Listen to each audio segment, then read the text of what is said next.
I think the people will have to forget about the other one. So I'm just going to send this link again to the public. 1 minute.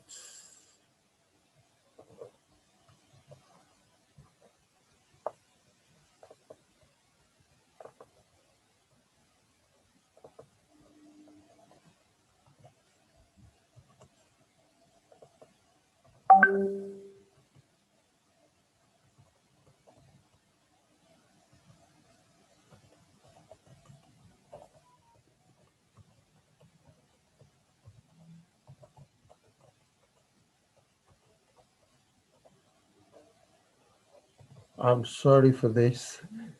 So YouTube, yeah. Then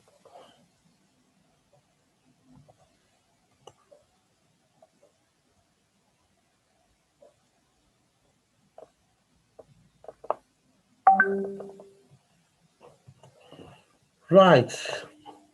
I'm sorry for delaying. It's actually my fault.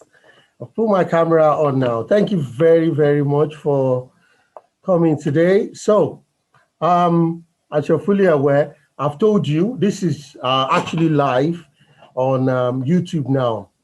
We're sorry, we're supposed to put it live on Instagram, but due to few technicalities, we'll resolve that next time anyway. So I've got my wonderful speaker today. This lecture is sort of about what this today is just about one particular topic that we don't want like engagement. We just it's going to be like a lecture for about 45 minutes that we want people to benefit on. Not just today, but coming back on it on our website, and it's going to be available after the program on Instagram as well, and also on Facebook, so that because people have been asking us something that they can lean on from us on social media, and that's why we're presenting this, because most of our seminars are basically what we have within. So today I've got a wonderful sister, uh, Sister Muibat of Banla. Thank you, Abby. And she's actually here now. I'm going to leave the floor to her to have a chat. She's going to be discussing mainly today. What she's going to be discussing is purely about the hindrances. What are the hindrances preventing the youth, especially in our community, not just in Manchester, but in the whole United Kingdom itself? What are the hindrances? And without wasting much of our time, I'm going to allow him. But in case, if you guys you're watching us on YouTube, you feel you're having a bit of problem of volume, please do let us know in the chats, both on the YouTube. I will adjust that from here. So I'm going to leave the floor to our wonderful guest today to start speaking. Thank you. You have the floor for 45 minutes. Okay, good evening, everyone. I hope you can all hear me very well. My name is Muibat Abisola Ali Obanla. I am a senior social worker within the adult social services. I am also a doctoral student. I'm trying to have a doctorate degree, if you like. So, um, today's topic, I've given it a title, and I'll read out what the title is. And the title is on my, I mean, what I've written down here says, what are some of the factors that may hinder or enhance a young person's development or success, if you like? So what are some of the factors that may hinder as well as enhance a young person's development?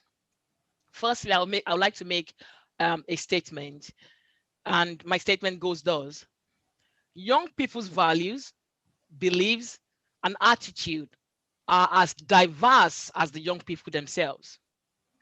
A young person's values and beliefs or idea are learned from their environment, their culture, their personal experiences, and also through what people watch on media. I want to say that our beliefs, values, and attitude to life may have a significant impact on either we are successful in life or not. Now, I'm going to take you through some factors, and I'll give example in between, and I'll also use some personal examples from my own upbringing. So, For a child to be successful or not to be successful, the community that we live in play a significant part in how things are likely to go for us. We all behave in certain ways based on our environment because we sort of look at people, parents, friends, family, and people around us.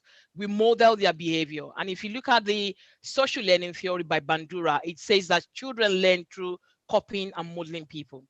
So our communities that we live in do have impact on either we will be successful in life or not. Communities are where people learn to connect with each other or feel a sense of belonging. Say, for example, you live in an estate or in a local housing. Someone who lives in a remote area in Liverpool may behave differently from someone who lives in the city in London, for example. So our community and what we see around us do impact on how we forge ahead in life. Some people will, despite what is going on around them, either negative or positive, they will still end up becoming what they want to become, depending on their own self-determination. So I'm going to give another example. If you live in an environment where education is not valued, where people around you tell you someone has gone to university and they couldn't find a job, as a result, there is no point for you to go to university, and that Bill Gates was a dropout, and that, even though he was a dropout, he's still one of the most successful people in the world. But the question I ask people is, where did Bill Gates drop out from? Did Bill Gates drop out from secondary school, or from University of East London, or from University of Manchester? Because those are statements that confuses people. When you say someone dropped out from university, but they are still rich today, we need to be careful on some of these statements and be mindful of how we embrace them. If you live in a home where you have never seen your father or your mother work, there is a likelihood that you may not want to pursue a career in life. This is not to say that every single home where their mother or their father are not working, that children in that home don't pursue education, or don't intend to achieve. That's not what I'm saying. I'm not trying to generalize, but there is the possibility that someone who lives in a home where their father or their mother has never worked may not likely to have interest in pursuing a career. Now, that links very much with family factor. And what do I mean by family factor? Quality of parent-child relationship is so key in how a child will function in life. A major achievement for a young person generally is to become emotionally, psychologically, and financially independent of their parents. I'll go back to that statement again. A major achievement for a young person is to become emotionally, psychologically, and financially independent of their parent. This can be helped or hindered by the way in which parents respond to their child during the time of change. Now, young people require some freedom of choice and independence, as you all know. But I would say that most of the time, young people, despite looking for freedom and the ability to make their own choice and to be independent, most of the time, young people rely on parents for emotional support and guidance in decision making. But for us as parents, if you are not physically and emotionally available for our children, this may have an impact on their development and what they can go on to achieve in life. Now, research indicates that the healthier the emotional connection between parents and their children are, the less likely the young person will experience problematic behavior. I'm getting a lot of messages coming in from Zoom. Tunji, please let me know if those messages are for me, but they are coming in very rapidly. If you can hear me. Right. Yeah. Okay. Okay, No just let problem. me I know. can hear you. Yeah. Yeah. Okay. So I would go back to my last statement. And I said, research indicates that the emotional connection between parents and children, the less likely the young person will experience problematic behavior. What does this really mean in a layman's language?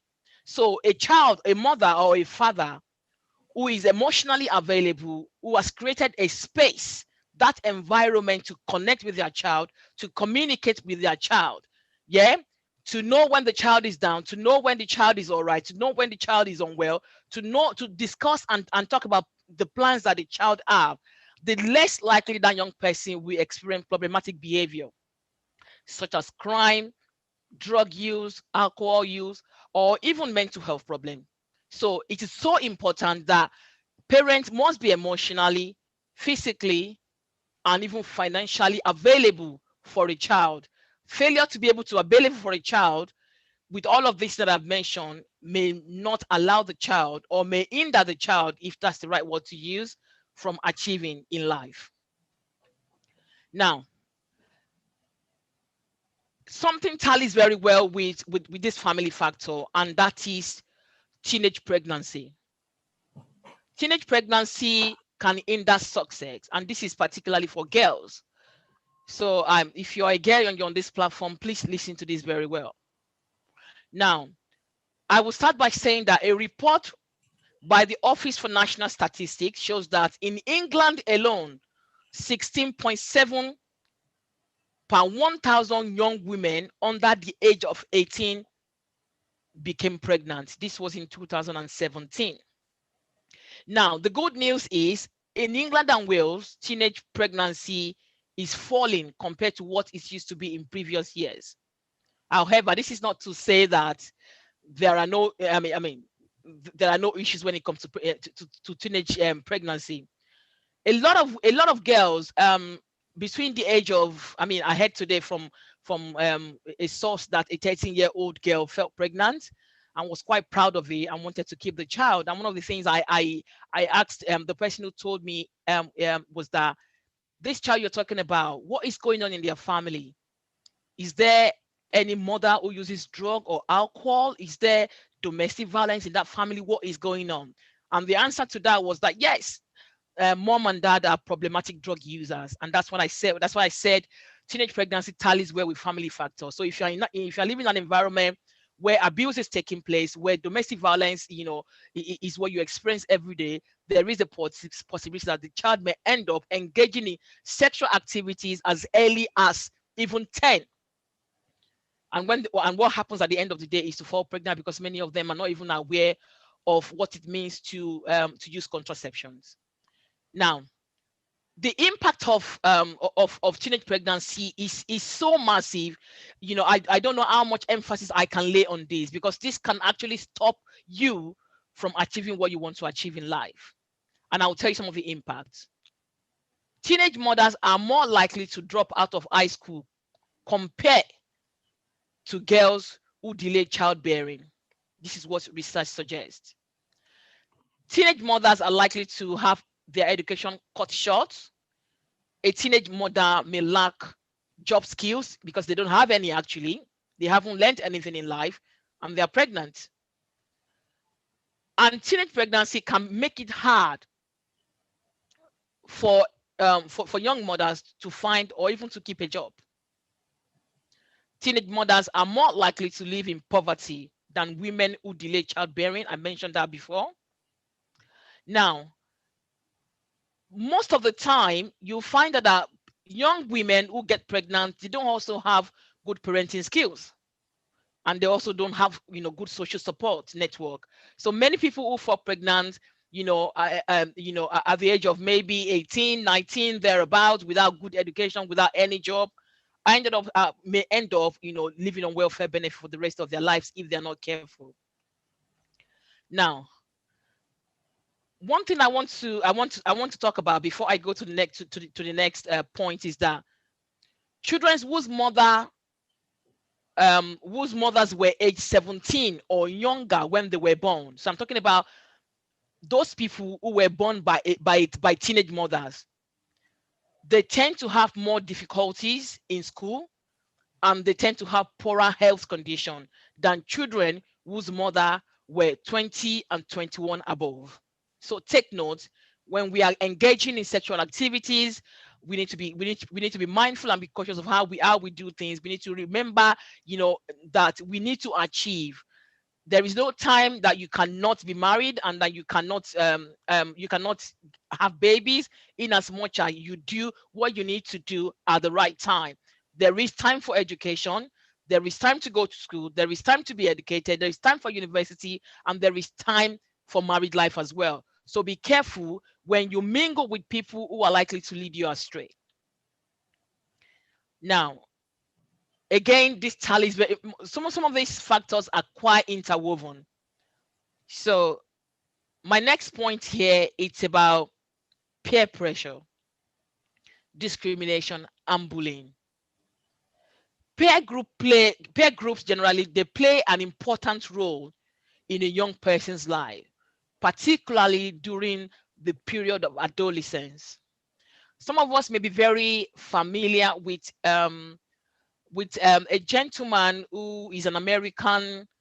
um, I don't know if he's a psychologist. I can't remember who he is again at his profession, but his name is Eric Erickson, and he talks very much about identity versus role confusion. And I'm going to just say a little bit on that.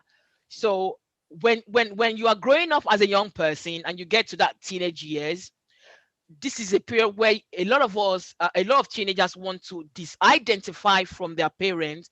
Like I said earlier on, they want to be independent, they want to be financially independent, emotionally independent, they want to find their own ways, they want to make friends, and they want to just be completely independent of their parents. This time is a very delicate period for many people, because if you get it wrong and you get influenced by the wrong group, you are likely to fail as an individual in life. Now, what is peer pressure itself? Refers to the influence a group can have on how an individual thinks or acts. So peer pressure is referred to as the influence a group can have on how an individual thinks and acts. Peer pressure can have both positive and negative effects on young people, and I must lay emphasis on some of the positive of some of the benefits of peer pressure. So for an individual, if you mingle with the right people, they may influence it in a positive way, and some of that could be having a sense of belonging and support. If you mingle with the right set of people, this may increase your self-confidence and even your self-esteem. If you mingle with the right group, it may introduce you to positive hobbies and interests. If you mingle with the right people, it may reinforce some positive habit and attitude to life. I happen to, I said I was going to give an example from personal life. I happened to be around some group of ladies when I was growing up as a young girl, and all they do was go to clubs. They love clubbing, but I took a personal decision not to club, because not because anyone would stop me, not because my parents would not allow me, because I was in school, I was in higher education, but I chose purposely not to do that, and I prioritize my study against clubbing. And many of the people that I'm talking about today, um, I'm sorry that some of them cannot be found. And when I mean cannot be found, I don't want to really dwell on that a lot. But when I mean they cannot be found, some of them have not been able to achieve anything in life, because when you're supposed to be studying and getting things right or pursuing a career, and you spend half of your time, this is not to say that you cannot club, or you cannot have nice time, or you cannot go out, or you cannot socialize. That's not what I'm saying. But if you channel like 90% of, or let me even say 80% of your energy into clubbing and going out and raving and all of those things, it would have an impact on your academic life. And as a result, a lot of people will come out from university with a pass. So be mindful of some of the things that some of the groups that you want to mingle with, and some of the things that you want to follow, to make it as simple as ABC. Now, let me talk about some of the negative effects of peer pressure. If you mingle with the wrong set of people as a young person, there is a likelihood that you may start to use alcohol. You may be introduced to alcohol, cigarettes, drug use, which include marijuana, heroin, and some other, some other substances that I don't even know their names. So that's one negative effect of peer pressure on some people, not on everybody. Um, Peer pressure. If you mingle with the wrong person or with the wrong group, you may start to take risky behavior. You may start to engage yourself in risk-taking behavior. Trying out substances, mixing things together. Trying to do some of the things that you are not supposed to be seen with. It may distract you completely from schoolwork. So if you log on to onto Instagram or any of these social media platform, and you spend half of your time there doing the wrong thing, it will completely distract you from your schoolwork. And what happens? You end up failing if you're not careful. Now, peer pressure can also begin to distance you from your family, because you solely now rely on those group of people, and you believe in what they say. You are being groomed by them, and as a result, you start to distance yourself from your family, which is meant to be your support network, isn't it? The right support network.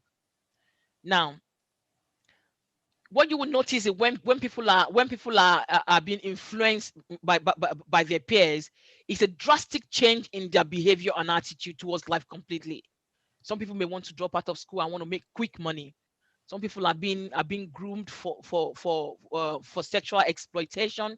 Some people are being groomed for drug dealings and stuff like that, and mingle with the wrong people. And what they end up, with is failing generally in all areas.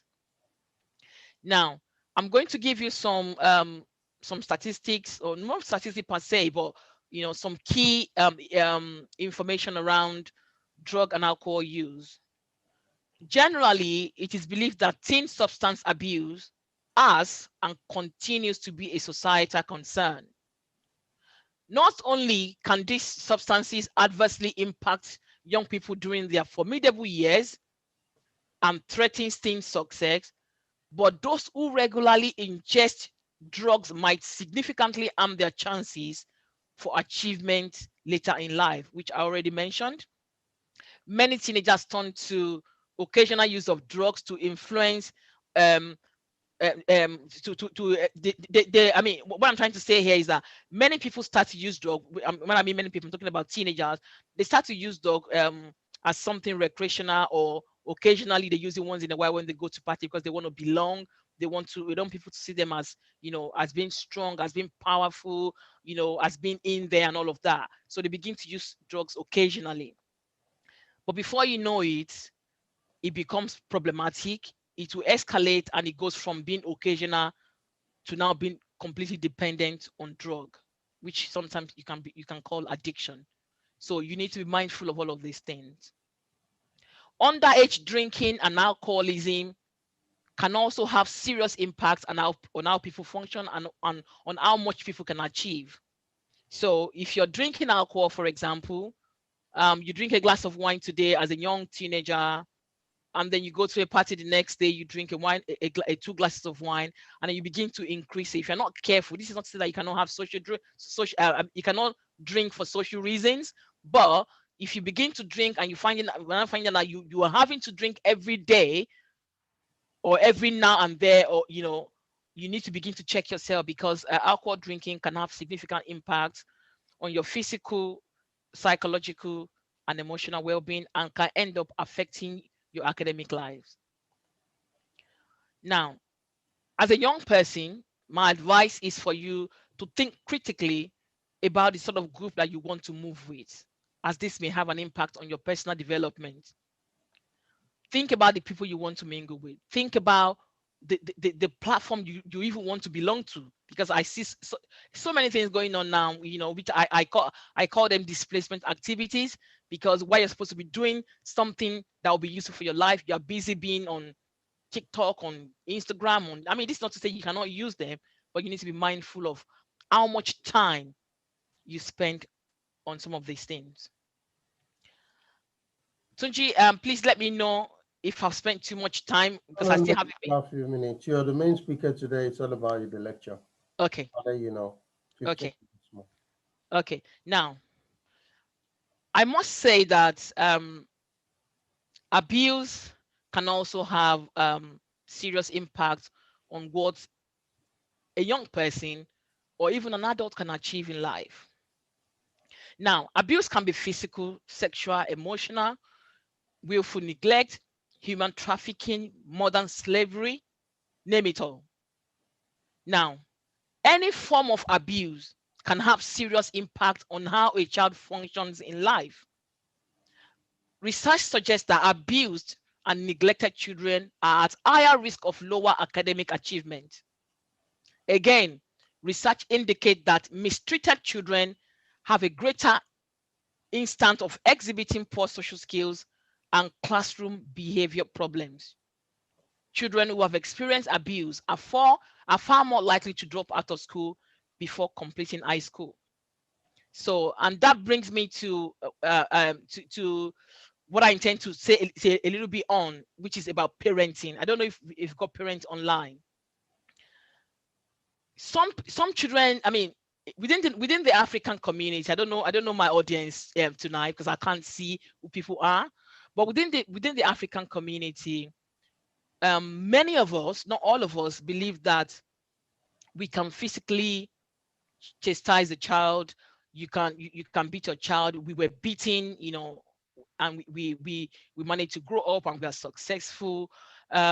We've been told by our parents, different words have been used, to demoralize us and has affected us, some of us emotionally, but we've been able to come out of it and we are what we are today. But however, it's not everyone who is able to come out and be successful in life. I just want us to know that.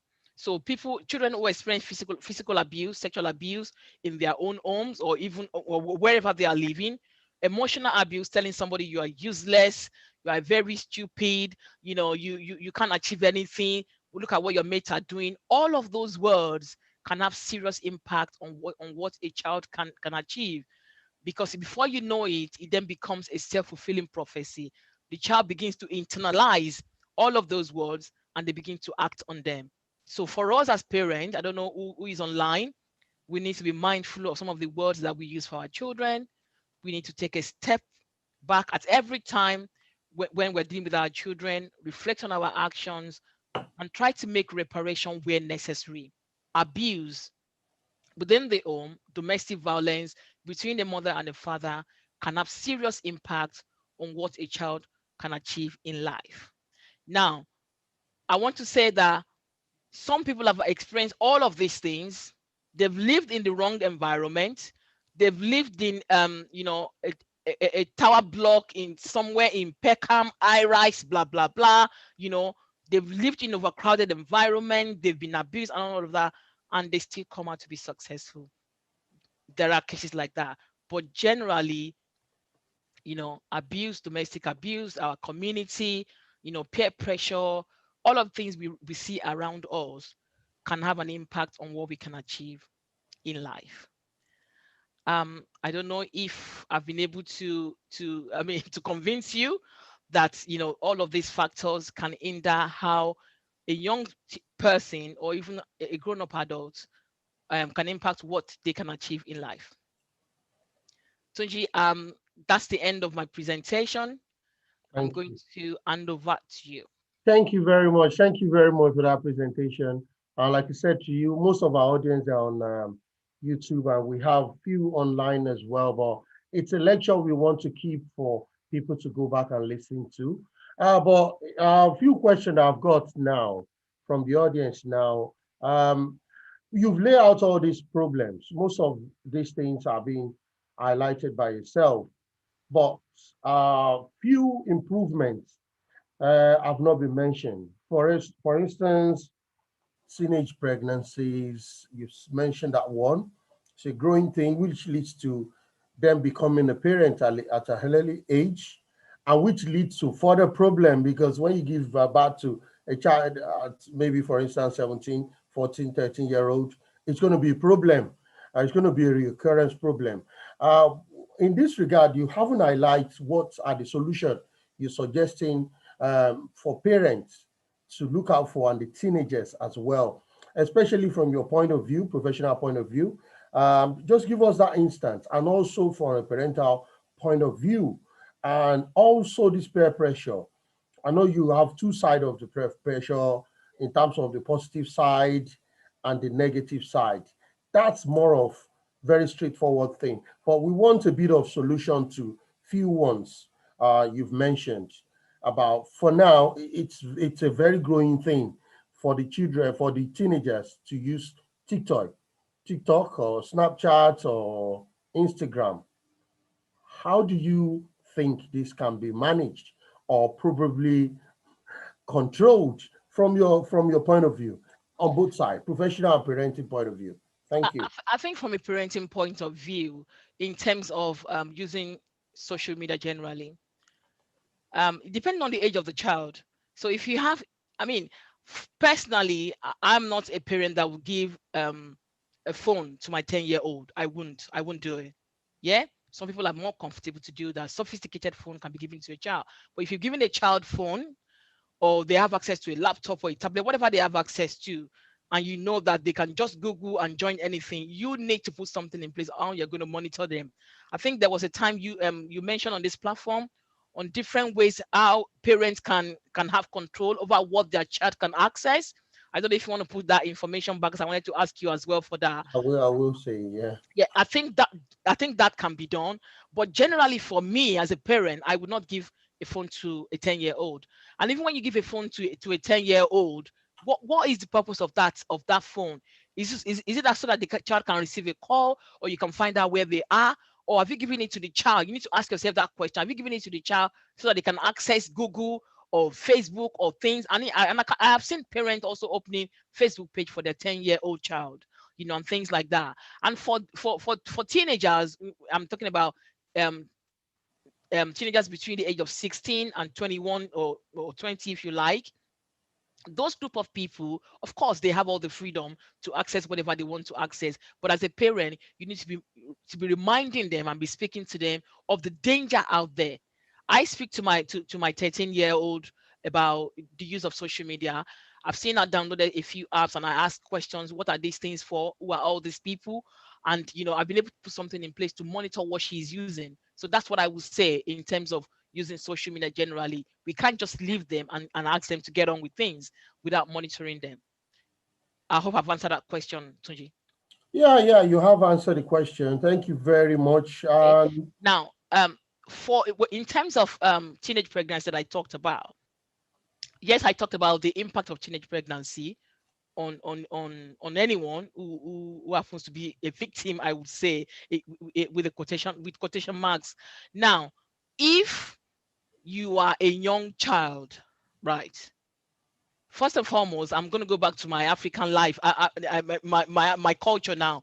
What would a young child of 13 be doing with a man? What would you be doing with a man? What kind of discussion? Who are you mingling with? What kind of discussion are you having at home with your parents for you to be having sexual activity? A boy and a girl. I mean, that is a bit extreme for me. But we cannot also shy away from the fact that children will be children, and that either we like it or not, there comes a point where children are sexually active. Now, what education are we providing them as parents? Majority of us, and when I mean us, I'm talking about African mothers, we don't like to talk about difficult conversation. We don't like to sit down and converse with our children about some of these things. Some people don't even sit down and talk about, you know, periods and what can happen, what happens before a period and what happens after period, and what can happen if you meet a man. We don't talk about it. And this is not just the responsibility of the mother, it's also the responsibility of the father to have such discussion. What are we discussing with our children? When you know that a child, I mean, most of us are in denial that, oh, my child is not doing this, until they become pregnant. But education is so important. Okay. I mean, as a Christian, I would say abstain from sex completely. That's what I would tell you if you ask me. But we know that it's not possible for some children. Some children can abstain from sex. They can, they are very good children, and they go their way. Some children cannot abstain from me. It's not because they don't want to. It could be so many factors. It could be because they've been sexually abused as a child. It could be a whole lot of issues going on at home. Okay. But we need to educate them There is the use of contraceptive tablet. There is, so many things that, people can access. And when they're sexually active, we need to be educating them to have it. If not, teenage pregnancy will be on the rise. Thank you. Thank you for that. Thank you for that. And I've got another awareness I want to bring you to, apart from then what you said is a very good parental control app. I've typed it there for it in the chat. It's called Kaspersky. And it's very good. It's very good. I'm not promoting them. I love them out there. It's just, this is the one I trusted. And it's very good in terms of remote guidance as well on everything they do. So I've put it in the chat and that will be available on the YouTube link underneath as well. Now, I've got a very good one that I want to tell you. Let's say there is a teenager has been withdrawing him or herself recently because he believes you're telling too much. I think you're telling me too much. And he starts to withdraw himself. He doesn't want to talk to anyone in the house. And even the family friends that normally they speak together all the time, he starts to distance himself. This is a practical withdrawal syndrome. So how do you think these parents, they will find it difficult? It's a teenager. It's not just 12, 13. We're talking about a 19-year-old now, 19, 20, 21-year-old. How do you think parents can come in that? We've identified an hindrance now. How do you think parents can resolve that? If a child is withdrawn from so many things, and you as a parent can tell, I mean, it goes back to how was your relationship before then, or how is your relationship with that child now? Let's now say, okay, let's forget about the relationship. Let's now say there is a problem in our hand now, and this child is completely withdrawn. He's not doing things. He's not going to school and things like that. One of the things I would encourage parents to do first is to speak to the GP. Yeah, encourage the child to speak to the GP, because you can't speak to the GP by yourself, because they are now at the age where they have to give their consent for you to speak to the GP, right? So encourage them, because sometimes a child may be depressed without you knowing. A child may be experiencing a mental health problem within the home without you knowing. Sometimes it's not just about the peer pressure outside, but it's about a whole lot of things going on in the house. So the very first thing for me is try and befriend the child as much as possible and convince them to speak to a GP if they don't want to speak to you. That is the first step I would take as a parent, because it's so difficult when they're not talking to you, they're not talking to any family friends, they're not sharing anything, and you're worried about them. One of the things I would say if I was in that shoe, to say, look, if you're not happy to speak with me, you're not happy to share your problem with me, can you speak to your GP? If it's a child that is under the age of maybe 16 thereabout, you can approach the GP, because at that point you can still speak to the GP on their behalf. And because that may lead to possible counseling, where the child may be able to open up to a counselor on what they are going through. Thank you. My final question to round this up is there a way to overhaul these old hindrances? I mean, one process that can change things round, which will create an effect on all these hindrances you've talked about. I know far back in Africa, before we come here, we do see such, but not as rampant as the way it is in this community now we're in. Do you think there's a bigger step, apart from this charity thing we're trying to put together? Do you think there's a bigger step that we can all do together as a team to that will create a massive effect on all these hindrances? Or if anything that you suggest that we can work on, do you think there's anything, one single action that can overall and make a big... Okay. So the question, I'm not quite clear with that question. Are you talking about what we can do as a group, or what parent can do, people can do generally? Yeah, I'm referring to parents and us, which include us as well. Okay. Yeah, we're all parents, so to Okay. help the teenager overall change things around. Yeah. Yeah, I think it's difficult to say that one particular thing can change what is going on, around our youth these days. It's not easy. And charity begins at home. You see, some of these problems are not just problems that started yesterday. Some of these problems are things that's got to do with what is going on at home. Sometimes, not all the time, but sometimes. So it's about working on our parenting skills for me, about working out on our parenting skills, creating an environment where we are open and honest with our children and they can have conversations with us. Because if we don't create that space, this is how, for example, someone who is being bullied in school, for example, being bullied by their friends because they are too tall, or because they are too fat, or because they are not fashionable and things like that.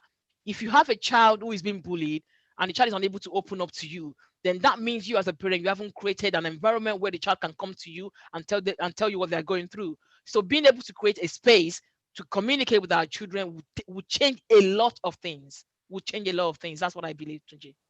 Creating a space. Well done. Thank you very much for your wonderful contribution and awareness on this hindrances. It's just for us to be aware that these are really happening, and no parent should feel alone that, oh, I think it's just me.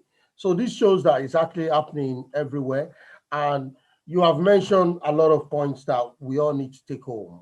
We all need to think about it. Parenting skills. The skills, to be sincere, we should be sincere with ourselves. The skill to do proper parenting, especially in UK, especially for us immigrants that comes over, we haven't got it 100%. We are just learning day by day. So if you think you've got it, that means you got it from somewhere, because we are actually living, to me, the way I project this house, we are living a sacrificial life, a life that have not been lived before. It's only few people that have lived the life. I'm talking about few people that came in 60s, 70s, and they haven't lived the life we're actually living now, because social media was not involved at the time. And that we are living a social media life with a new parenting skills that involve social media, which means we are actually living a sacrificial life, which can be a template for generations to come. And this is why we're sharing information and ideas together. That's why the charity is being set up, so that we can share ideas, understandings, in order for us to get it right, so that we don't live a life that will cause problem for the new generation that we're bringing up. And you've highlighted a lot of things today.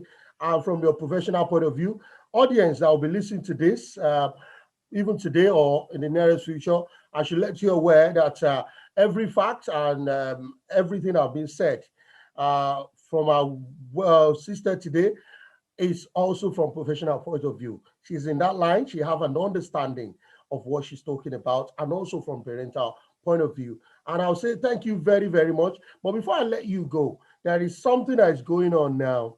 I believe we are affected in that point of view, and I believe your understanding will help as well. Now, it's currently being discussed that social services are not actually in the way of preventing. Because I know it's part of the hindrances. I thought you were going to mention about it, but I just say before we leave, I want you to talk about it. Social services are not actually helping in terms of preventing. They are more of attacking. They only come in when things get worse. What's your point of view? Just to sum up on that, this. I hope you must have been brief on this and you have an idea of what I'm talking about. Yes, I think I've heard quite a lot of this being said by people stating that social It's services on the only, news as well. It's on the news yesterday and yeah, today. yeah, social services will only step in when the situation has gone really bad, when there's an emergency. But I don't completely agree. I think it depends on people's experiences. To be honest with you, I'm not saying that it's not happening, but I'm also saying that there is a counter argument to that, because it depends on your experience. So some people have a different view completely from what you have just said now, or completely from what the media is portraying. So I think it's on a case by case basis. We cannot generalize that social services only step in when the situation is worse. That's what I would say on that. There are facts. Sorry that I'm actually getting involved. There are facts. This Yeah. is not me. It's all on the news. BBC News yesterday and Sky News as well. There are facts, and I believe it's part of the interest, because most of this, I believe, is actually part of the hindrances as well. I'm not saying to your services, no. I'm just saying this. Do you feel that's the way, or you think no, that doesn't No, no, apply. I don't agree. I think, yeah, there are gaps everywhere, and things do happen and people do get it wrong. Social workers get it wrong, GPs get it wrong, people get it wrong generally, you know. But I would not generalize and say that, this is how it is, because um people have different experience. I've met people who have found social services very useful, and I've been able to help families to come out, of whatever they're going through. I've also come across, families that will tell you that, oh, they were not helpful. We told them, they didn't do anything. At the end of the day, the child was taken away. But we cannot look at a subject from one lens. We need to look at it from different angles, isn't it? So people have positive and negative experiences of any service, not just social services. Thank you. So I'm going to ask you this. Yeah, I like the way you present it. Is there any information you might give us from social service point of view? I mean, information to prevent hindrances that relates to that lie. I know it's not everything, but do the social services, from your experience, provide avenue of preventing few hindrances that relates to them, that we can use, so that it will be like a preventive measure? So when you mean few hindrances from social services point of view, what are you talking about? What exactly? So what I'm trying to say, let me just create a scenario around what I'm saying. For instance, a child misbehaving at home. Hmm. A parent has noticed a lot. Oh, this is going wrong. Is there a way that social service can come in terms of helping before things get out of hand? That things Oh, get out of okay, control? okay, okay, okay. I get what you mean. So the very first question I'm going to ask a parent is: your child is misbehaving at home. You've noticed quite a lot of things going on. What step have you taken before you have social services to come into a situation? They must have been notified of what the issues are, isn't it? But have you notified them? At what point did you notify social services? If a child is not going to school, is playing truancy, is not listening and misbehaving at home, what steps have we done? Because we seem to shift our parenting responsibility onto social services completely. Sometimes, what steps have I taken, or what step have you taken as a parent first? And when things are going wrong, for example, an abuse is taking place at home, what step have you taken? Who did you get involved, and things like that? So social services are not I mean, a social worker is not going to come into your house and tell you or teach you how you're going to speak to your child, isn't it? It's something that you need to develop. So it's a very complex area, because people have different issues. Some cases that come through to social services are, say, maybe case of domestic violence, where a child has been injured and things like that. And what happens, because the child is not safe at home, so you may go in and look for alternative way of safeguarding the child. And that's where people say, oh, they've taken our child. But before they took your child, what was happening in your home? What steps did you take as a parent or as an individual to stop what was going on in your home before social services step in? Yeah. Let So, me be a bit practical about my question. I think this is going to be straightforward. okay. So now, parental, we mentioned part of the solution as parental skills, Mm, all right? Parental skills improvement, things like that. I mm. know social services do offer parental skills when things goes wrong. Does social services offers parental skills when needed before things goes wrong? Yeah, It's happen. they do. Social services don't just offer parenting skills when things go wrong. No. When there are issues in the house, the aim of a social worker is not just to take the child away from you. Even when the child suffers significant harm at home, social services are looking into who else in the family can look after this child. You know, where is this child's best place? Is this child best placed with the father or the mother, depending on what is going on at home. At that point, when a referral is made to your services, they do give parenting skills. They recognize that sometimes people come from different culture, race, different background, different educational background, orientation. They provide all those support at the beginning. It's not when things go wrong. And that's what I'm trying to say, is that I don't really agree that it's only when things go wrong, because that's what the media is portraying. And that's what when we talk about culture of blame in social work, it's not about the good stuff that social workers have done. It's about the bad stuff, or where they got it wrong. And that's why I was not in agreement with the statement to say that we only step in when things are bad. Yeah, that's why we need to learn together to see. At least hearing from someone like you would definitely make people think otherwise. I think, yeah, they do help before things goes wrong. It's only we are not accessing the information available. We only get to know social workers only when things goes wrong. And thank you for letting us know that. And people, our audiences will be looking out, especially those who are struggling with their parental skills, looking into how they can get help before things goes wrong, because that's the key thing, not only when things go bad.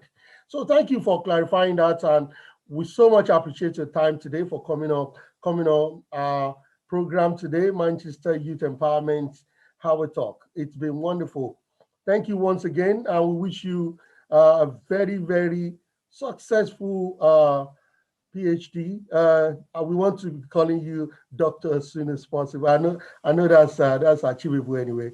There's hard work put towards that anyway. So thank you very much. Thank you very, very much for your wisdom today, and we hope to see you soon. Thank you. Thank you too. So thank you, everyone. This is going to be available on YouTube Live, and this recording will be available after this. So for anyone to listen, we have been discussing a very vital topic: youth hindrance. The hindrances, we all know all these things, are not just what we are saying now. We all know it, and we're just trying to identify so that we know it's not actually one person dealing with it, it's everyone, and we just need to look for a way out. That's why the club is coming in to make sure we work with all the relevant agency and the professionals available to make sure we know where to go when we need help, and when our teenagers need help as well, they know what to do, and they don't need to feel left alone. I'll say thank you for everyone watching us. And if you're going to be watching us in future, once again, my name is Olatunji from Manchester Youth Empowerment Club. We're based in Manchester. For more information about our club, please do go on www.myec, that's myec.org.uk.